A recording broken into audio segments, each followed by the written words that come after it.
But things like red boar kale, beautiful in the landscape, but also extremely tasty if you're mixing it into a salad because they have a lot of what the chefs call loft.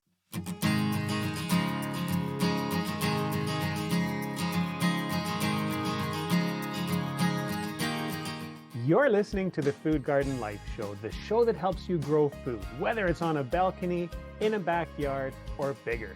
I'm your host, Stephen Biggs. And I'm your host, Donna Balzer.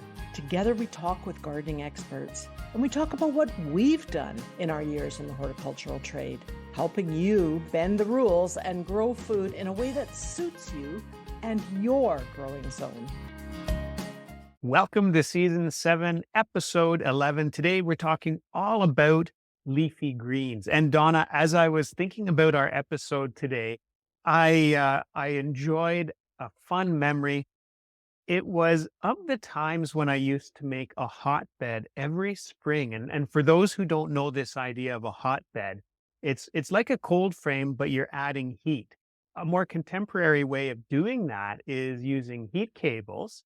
But I used to do it the very traditional way using fresh horse manure. And what you do is you have a pit, you put in horse manure, and then you put a layer of soil over top of that. So you're growing in soil still. But what happens is that as this horse manure decomposes, it gives off heat.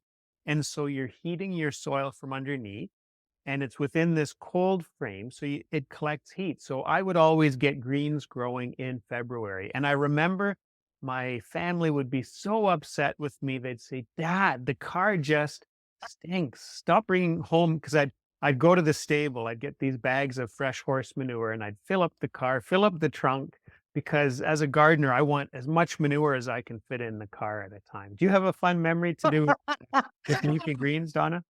Well, I'm going to point out, first of all, that it has to be fresh. And I guess your kids didn't realize that because only fresh manure breaks down. Only breaking down manure gives off heat. So your kids must have been horrified. My story is not smelly, but it's about spinach. People have traditionally had trouble growing spinach. Spinach is something that's so easy, you don't even think about it. And I had a lady come up to me once and she said, I could never grow spinach. And this is mainly because it won't germinate when it's too warm. So she put her seeds out in the spring, they wouldn't grow. Finally, one or two would come up. But the next year, her whole motorhome parking pad was loaded with spinach because she had just forgotten about it. It had eventually reseeded. And because it planted itself so early in the spring, it loaded up her parking pad. She couldn't park her motorhome there anymore. It was so full of spinach. Oh, that's fun. That's a nice outcome. Yeah, but a good way to learn that some leafy greens take a lot of cold temperatures. How would you, in fact, describe leafy greens, Stephen? Well, it's a good question because most seed catalogs will not have a section on leafy greens. And I have seen some catalogs where they might have a few specialty greens, but I haven't come across leafy greens. So I think of leafy greens as things that I would pick for a salad. So green leaves that you're picking for a salad. What about you? How do you use that term? Right, I'm about the same. So things like beets that you might be growing for the root, you can pick the top. Other things that you're growing for the leaves, like Swiss chard, sort of a fall crop. You're not really thinking of that yet as a leafy green. Loads of Chinese plants like the tatsois and the bok choys and pak choys, which are always confusing. Mhm. And they're all green. So you're eating that leafy top. So if you're eating something that you've chopped off in your garden or in your grow room or your nursery, that's a leafy green. And there's no one thing. It's not just lettuce. I think that's it. It could even be herbs. It could even be just herbs, just cutting off those cilantro leaves. People don't often make, I was in the past, I've made quite a few salads out of just microgreen peas because I've grown so many or too many. And so even just leafy pea shoots can be considered leafy greens. Good. Okay. Well, that covers quite a bit. And so we'll go over some of these at a high level, but I think our goal today is to help people weave more leafy greens into the garden and also to make it a season-long harvest, because sometimes the problem that people have is that in the cool spring weather, you've got more greens than you can eat. And then with a blast of heat, everything stops. So let's see if by the end of this episode, Donna, we can give some good ideas. All Um, right. I wanted to just talk about this idea of everything stopping when there's heat, because a lot of the things that we grow as leafy greens, as soon as we get heat, they bolt. And that just refers to them changing gears from this stage in their life where they make leaves to a reproductive stage. So they send up a flower stalk, and at that point, usually the texture of the leaves isn't as nice. And some things like lettuce, they become bitter. So bolting really puts the brakes on and brings things to a halt. Do you have something to add about bolting? Well, just people have regularly phoned me to say, hey, I put out some really nice lettuce that I had grown in my basement or wherever they grew it under lights, put it outside. It just happened to be a heat wave. It started to stretch. And when lettuce starts to stretch, that's the first sign it's going to bolt. So people say to me, can we still eat that lettuce? I said, yeah, but ugh, the flavor. So lettuce at that time, when it starts to bolt, gets a kind of a white latex sap. And so if you cut your lettuce, even if you're not recognizing it as bolting, when you cut it and see a lot of that white sap, that's bitter and that's not going to taste good. Yeah. Okay. So we Well, try to keep our crops from bolting. We'll try to give everyone the tips we can to stop the bolt. I think two broad categories of bolting, not control, but I guess minimizing the challenges that bolting causes in the garden. So the first is to slow down bolting.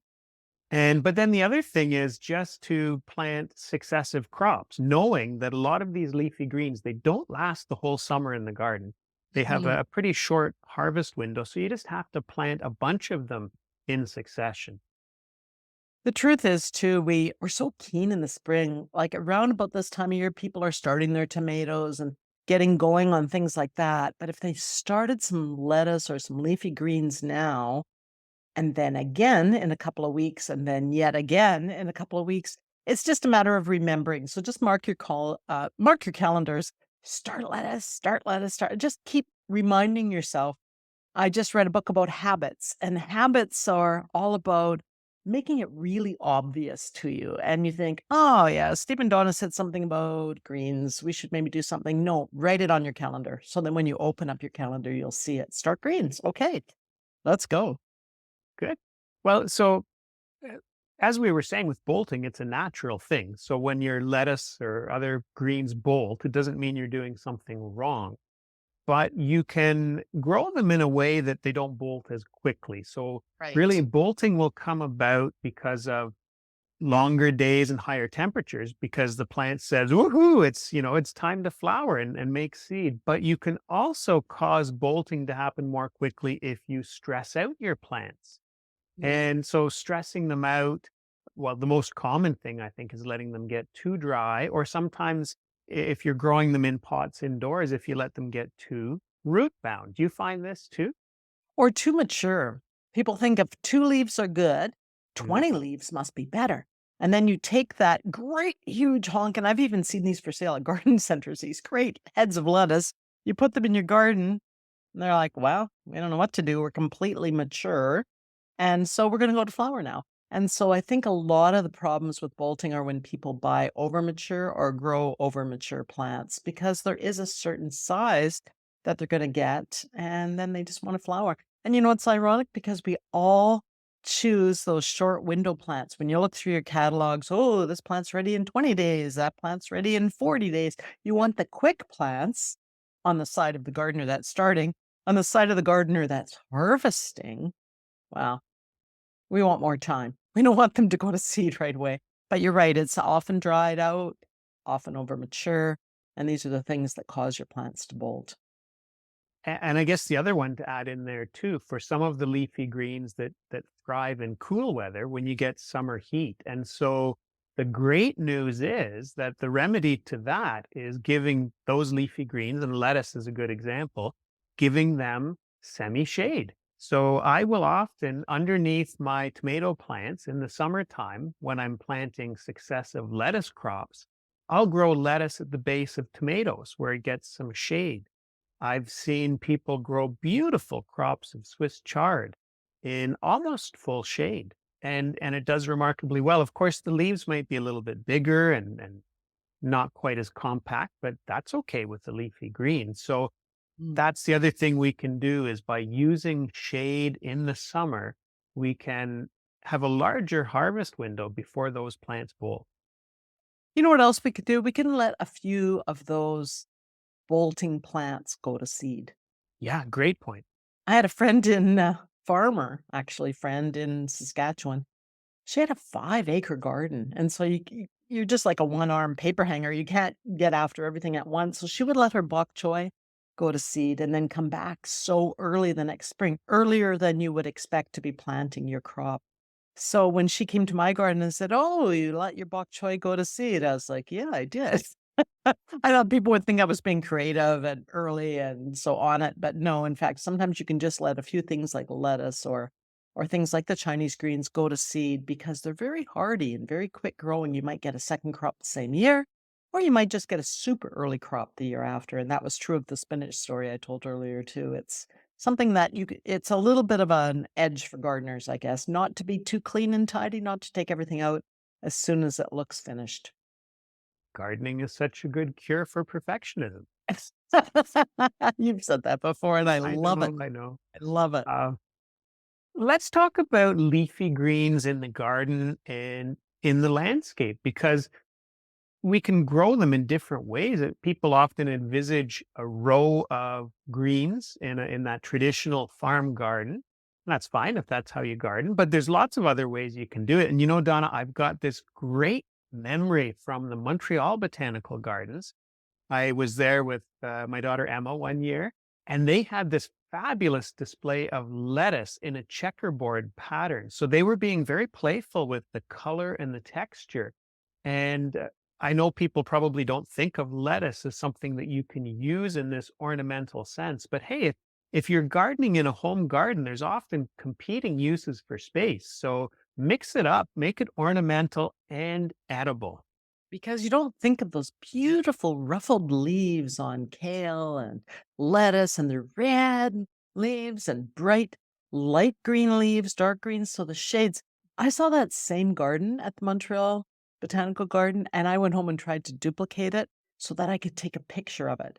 But the day later, I was like, "Well, I'm gonna have to eat 100 heads of lettuce today." Like, it just becomes impractical.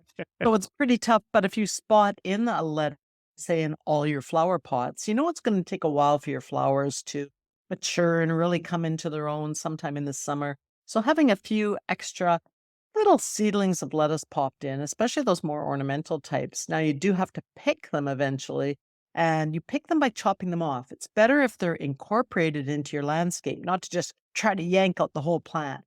But go in and just cut them with a knife. Sometimes they'll resprout, sometimes they won't, but either way, you have not disturbed the roots of all the plants in the landscape, so that's how you can make that work for you. On that note, too, I've seen some beautiful hanging baskets with lettuce. Mhm. And remember, in the summer, lettuce doesn't like the heat, and so this is something you could have in a semi-shaded spot. Looks really nice, and just know that that hanging basket won't look perfect all summer. Mhm. And it's something where you might stick in additional lettuce plants as you take some out, or have another hanging basket ready to replace. Mhm. It's so true. You You know, know. I wanted to go back to single rows because I'd said in a traditional farm garden, we often see single rows. I don't do that in my own garden, Donna. I tend to divide my garden up into blocks. So I've got a number of beds. Some of them are irregularly shaped because I've created a sort of a potager style garden. And instead of trying to fill that up with single little lines of lettuce, I just take a block. So a portion of the bed, and then I don't precision seed, but I just scatter a handful of seed over that space, and then I rake the seed in. So usually it ends up being planted a little bit more densely than the seed packet recommends. But as those lettuce plants start to grow, I thin some of them out and I've got baby lettuce. So that's my approach to it. And I think it's maybe an easier, more practical way for home gardeners, but I know everybody has a different take on it. What do you do? Well, I was going to say with the potager, which some people might know, it's a French style. It's a way to make things look perfect without them necessarily being perfect.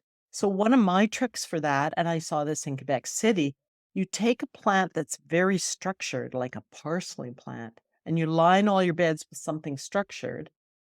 And you leave those in all year. So no matter what time of the year you're looking at that garden, it always looks neat and tidy. There might be areas with baby seedlings and other areas with big plants, but the overall structure looks really nice. And I think if people Hmm. are concerned about the look of their landscape and they want it to look good, rather than just willy-nilly sprinkling seeds, I think you said you did that. You did it within a potager framework, and I think that that is fantastic. But I am gonna mention, because it popped into my head when you were saying it, people think because if you're just new to gardening and you've been doing a lot of shopping, but not a lot of gardening, so you've been buying your lettuce. I had a farmer said to me once that it's the crime of the century. Most people don't realize lettuce grows in heads. They think it grows in those little baby leaves. You buy bags of baby leaves. A, they're pre-washed. B, they're already mixed. They're already, everything's there. And you might have in those mixed green bags, you might have kale, mesclun, mustards, lettuce. You might have a whole mix of things, but that's not how it grows. How a lettuce head grows, exactly. Each one wants to make a head. Some of them are more leafy. You could cut them apart and they're already going to fall into little individual leaves, but the goal of lettuce is to make a head. So people, if they want to have the shape of the lettuce come true in the garden, they do have to leave space for that. Or if they just want to grow greens, that's fine too. Like you said, just broadcast the seed, harvest it when you're ready, and you can harvest it more than once. That surprises people too. Yes. Yes. I will, instead of letting my lettuce develop into full heads, I will usually just graze the lettuce patch and pick leaves off of each plant Mm. as they get big enough. And I get enough for a salad each night. But I tend to do that as opposed to letting these big heads develop. Yeah, well, you can. It's a great idea, and that is what the retailers are pushing on us. When you go to a farmer's market, you rarely see a big head anymore. You always see those little baggies.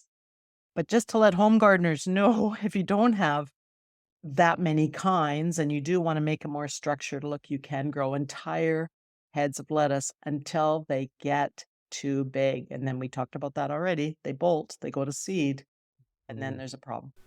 Coming up, more leafy greens for your garden, talking about chard, arugula, mitsuna, some of the bitter greens, talking about blanching dandelions, all that coming up in just a moment.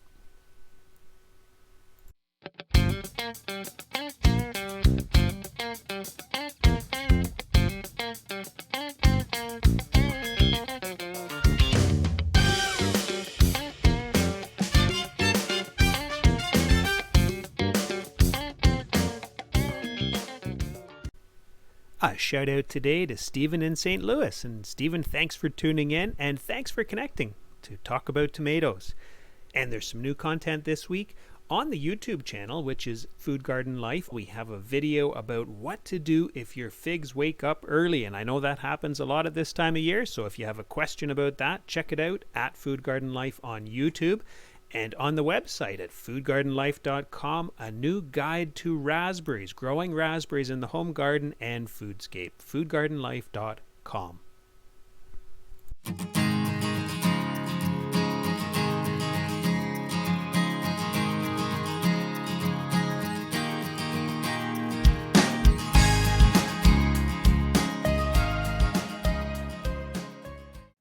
You're listening to the Food Garden Life Show. The show that helps you grow food, whether it's on a balcony, in a backyard, or bigger. And now back to our chat about leafy greens. We should talk about some things, lettuce and beyond, some favorites. And maybe I've mentioned Swiss chard today and we've talked about bolting. So here's a fun idea for people. Swiss chard is a little bit unique amongst the leafy greens because it has a 2-year life cycle. So it usually doesn't bolt in year one. You just get leaves all summer long. And so I think it's a really good low maintenance green.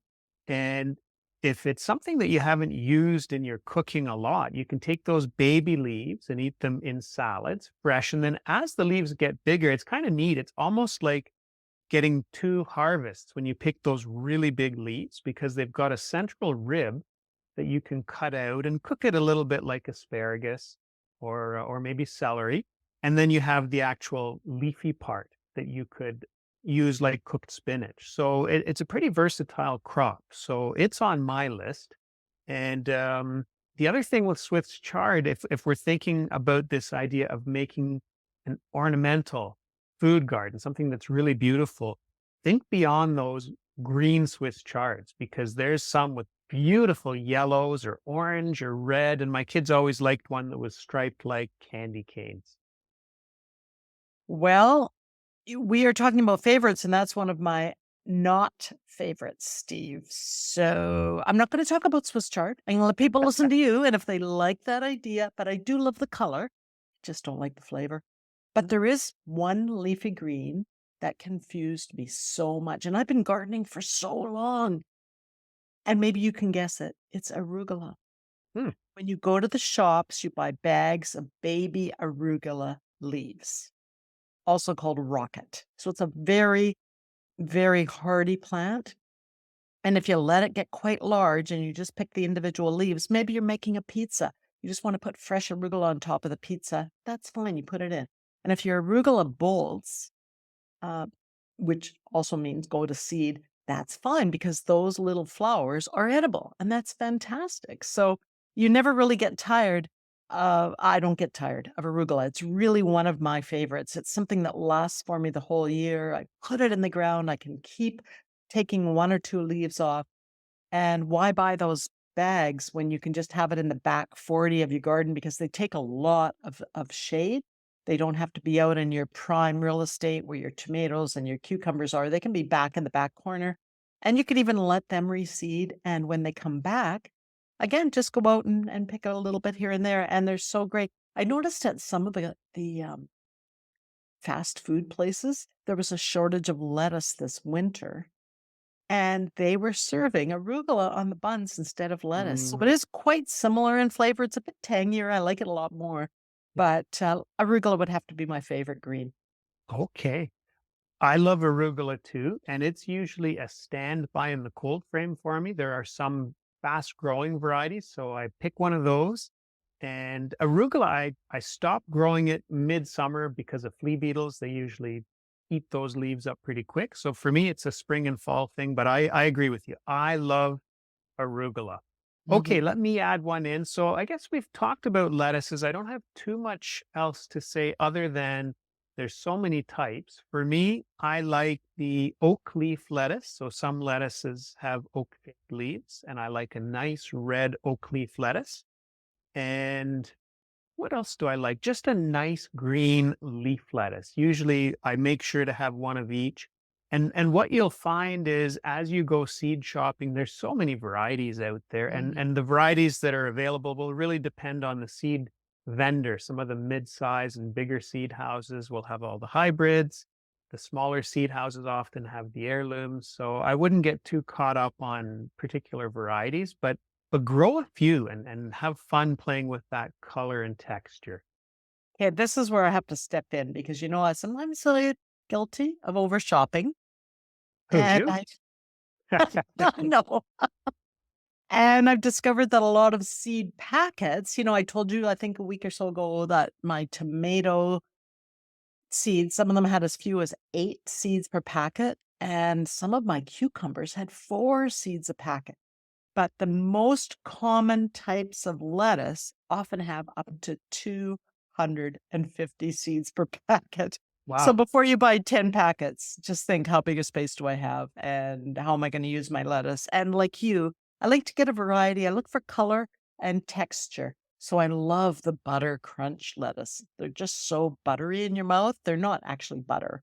They're just softer. They're not crispy, which brings me to crisp head. I love crisp head lettuce too because it's, well, pretty old school. Back from the 50s, everyone grew that, but they would always pick off the outside leaves. So if you look in a book of nutrition, they always say, oh, those those crisp head lettuces are no good. That's not good for you. Well, what they're talking about is the stuff you buy at the grocery store. The stuff you grow yourself has the super crispy outside dark green leaves, and you can use those instead of a taco shell. So if you have any reason to not be eating wheat or gluten, you can use those big wrap leaves. And that is one of my favorite uses. Just make up a taco mix, put it in your big leaf, roll it up, and it's crispy and crunchy and delicious. And you're going to be growing crisp head lettuce pretty soon. I can see that.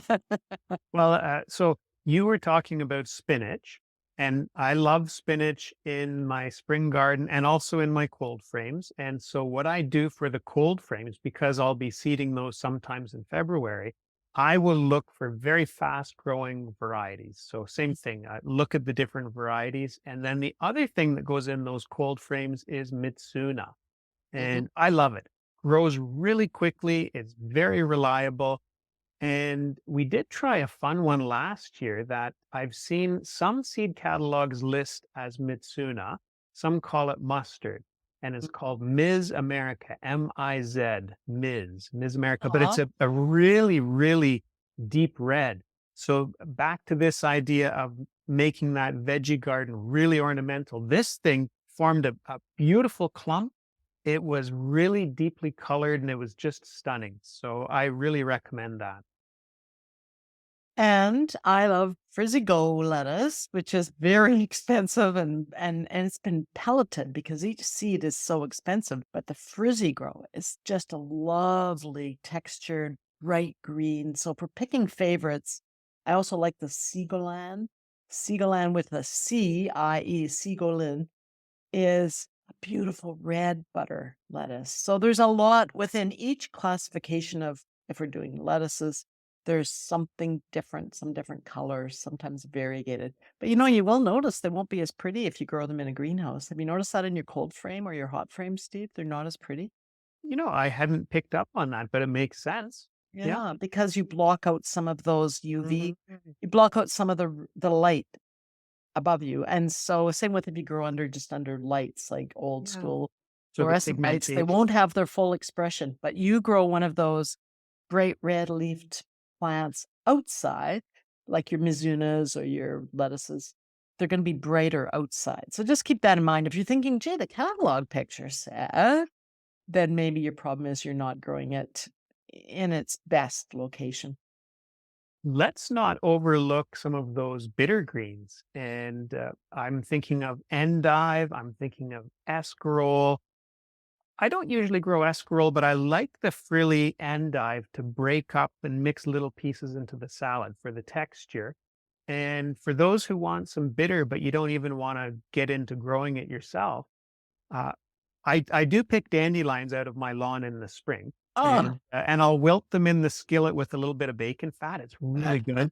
But anything the deep fried is good, Steve. Anything fried. anything with bacon fat. But here's a thought for a dandelion. Once in a while, I will blanch some. If I've got a really nice dandelion growing in the veggie garden, instead of just digging it out, I'll first blanch it and then I'll eat the leaves. So that just means excluding the sunlight. So you can put a board or a flower pot over that dandelion, and then you get these almost white leaves that are much more tender and they don't have the strong bitterness. So there's a fun idea. When you said blanching, I thought you meant boiling. That's what my mother Oh, used to call boiling. yes. But, Yeah. when we were in Europe, I spent some time in Germany and all the as you know, asparagus is green in North America. Mhm. In Europe, they have a whole white asparagus festival. I'm like, white? The thing we like about greens is that they're green, and that's good for us. So again, they use that method, the blanching method, either by hilling soil around their sprouting asparagus or by putting boards up. And it's a whole thing, isn't it? It's a big deal in some places. So blanching, um, it's a thing to do if you want, like you say with a dandelion. But honestly, I'm not a blancher, and I'm not big for the escaroles and endives either. I feel that you don't have to grow everything, right? And that's one of the things that if I need that look or that color or that striped leaf that you might get from that specific variety, I will buy that one from the farmer's market, and then I'll grow all the ones that I'm good at growing. Keep it simple. It's It's a big job to grow all your own food, and it's nice to mix it up. So that's one I don't grow. There's something else I don't like. Can I talk about that? Yeah. Before we talk about what we don't like, because I have a couple that I jotted down for today too. I did Okay. want to say that I've become, I won't say a full convert, but a partial convert to kale. I always thought it was a hipster food and it was overrated. And I still feel that way somewhat, but I've got a couple of recipes that go okay over with my kids.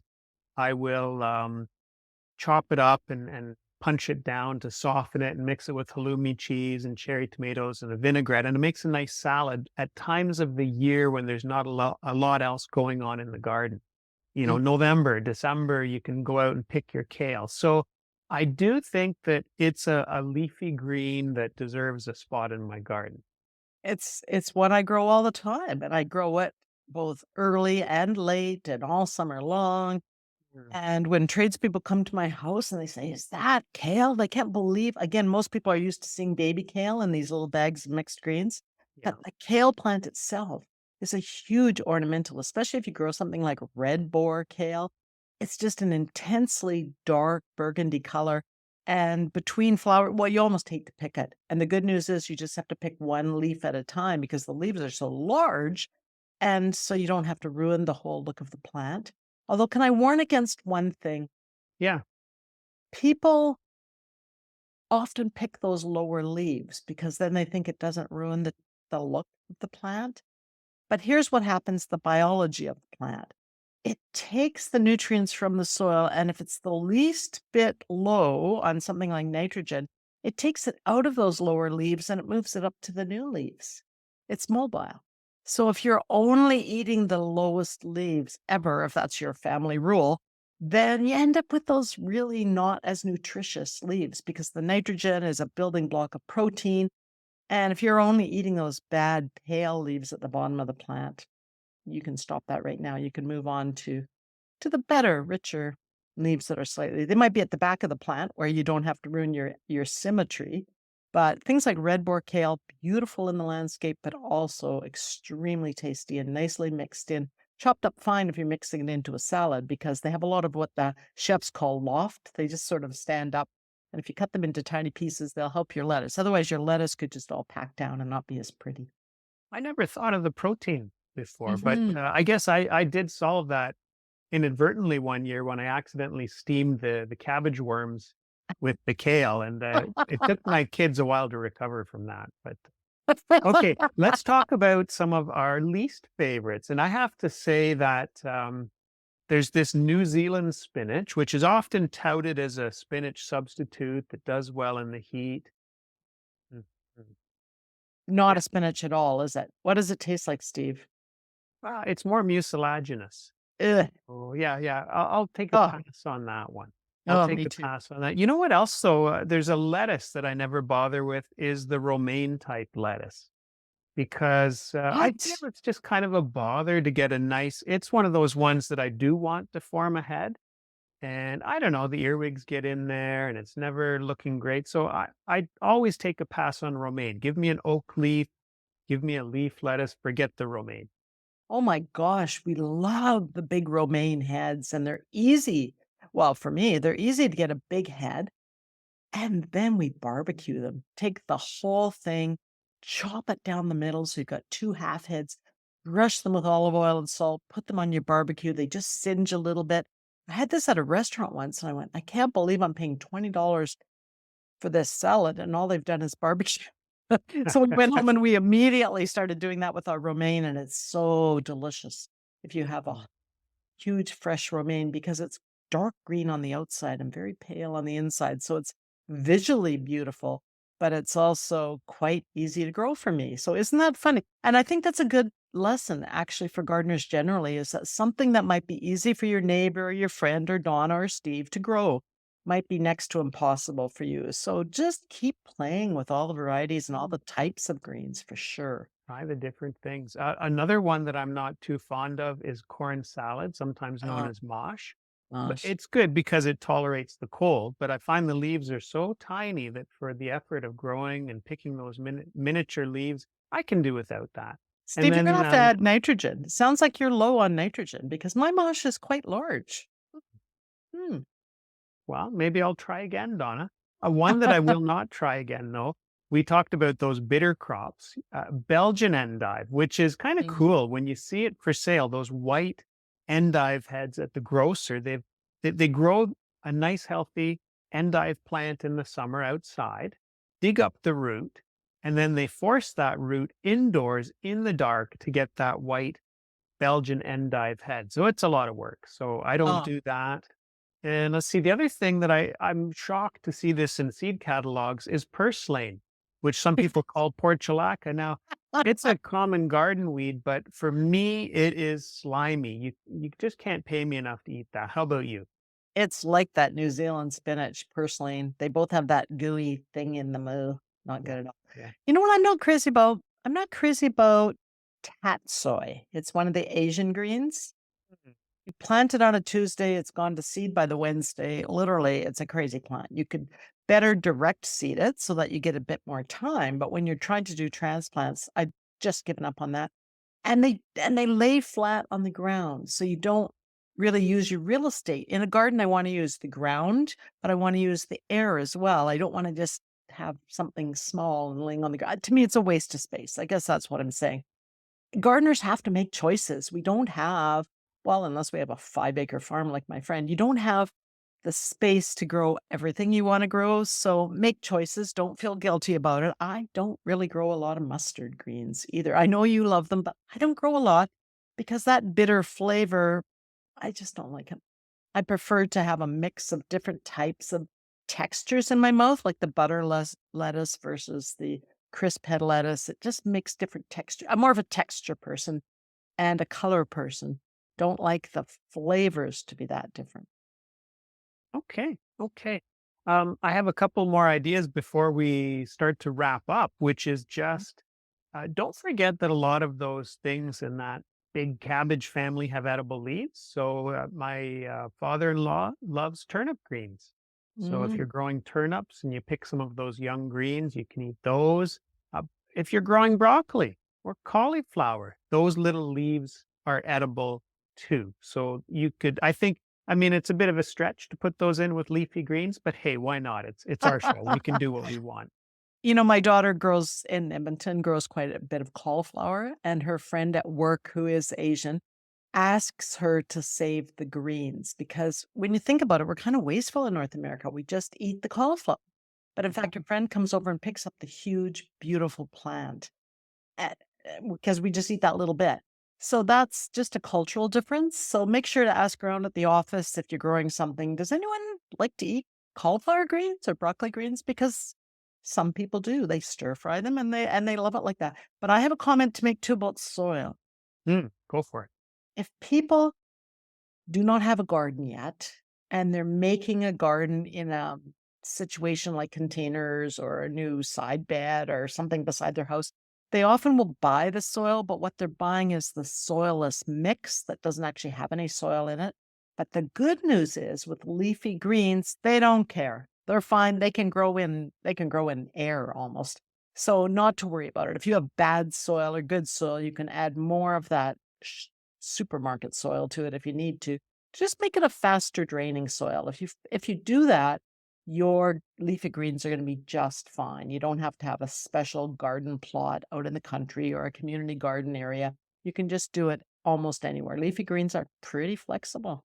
Yeah, I've often done them on the windowsill at this time of year, February and March. So Mm-hmm. let's, as we wrap up, it would be fun just to talk about innovative ways for people with home gardens to fit some leafy greens into their life. And I always remember this fun picture somebody sent me of it was a brick wall in a very dense urban setting, and somebody had hung shoe bags on there and filled them with soil and had leafy greens growing. And I thought that was really cool. Now, I'll have to say, I'd like to know how much time they spent watering. I have to say I'm not a good enough gardener for that, Steve, because Yeah. I tried it.